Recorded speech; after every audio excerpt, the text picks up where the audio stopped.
Inch అరించంతా గీసుకోవాలి నడుము పట్టికి. ఇలా సన్నగా ఇలా గీసిన తర్వాత ఇప్పుడు జాకెట్ తీసుకోవాలి. జాకెట్ తీసుకొని ఎదుగా నడుము ఉంది కదా, ఈ కుట్టు కానించి ఈ కుట్టు మట్టుకు ఇలా మడత పెట్టు. ఇలా మడత పెట్టి ఈ నుంచి ఇదిగో ఇక్కడ చక్కగా పెట్టు. ఈ నుంచి ఈడికి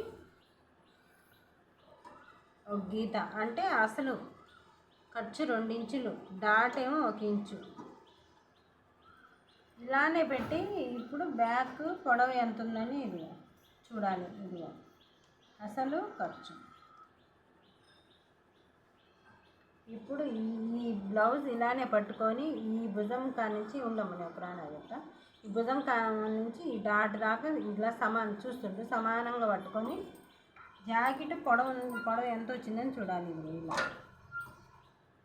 ఇది అసలు ఇది ఖర్చు. ఇదే లెవెల్లో బార్కి పెట్టుకోవాలి. ఇప్పుడు టేప్ తీసుకొని పొడవు ఎంత పెట్టామో చూడు. పొడవు ఎంత పెట్టాము? 15 ఇంచులు పెట్టాము, అంటే 15 ఇంచెస్ పెట్టాము. ఇదే లెవెల్లో 15 ఇంచెస్ పొడుగ్గా గీత గీయాలి.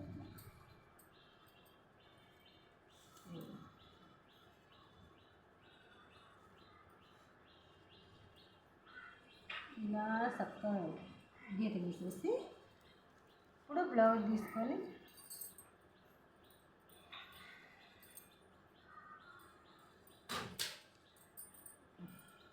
ఇప్పుడు సంక ఎంత ఉందని చూసుకోవాలి. ఆమ్ రౌండ్ ఎంత ఉందని చూడాలి. ఈ నడుము బాగా నుంచి ఈ ఆమ్ రౌండ్ దాకా ఇలా కొంచెం ఉతుకు పడింది కాబట్టి కొంచెం ముడత వస్తుంది. ఇలా ఇక్కడ దాకా వచ్చింది. ఇలా చక్కగా గీత తీసుకోవాలి. ఇప్పుడు షోల్డర్ పెట్టాలి. షోల్డర్ వచ్చేసి ఏదో సన్నగానే ఉంటుంది కాబట్టి ఇక్కడ షోల్డర్ వచ్చేసి 2 ఇంచులు, 2 ఇంచెస్. భుజం వచ్చేసి 3 ఇంచెస్.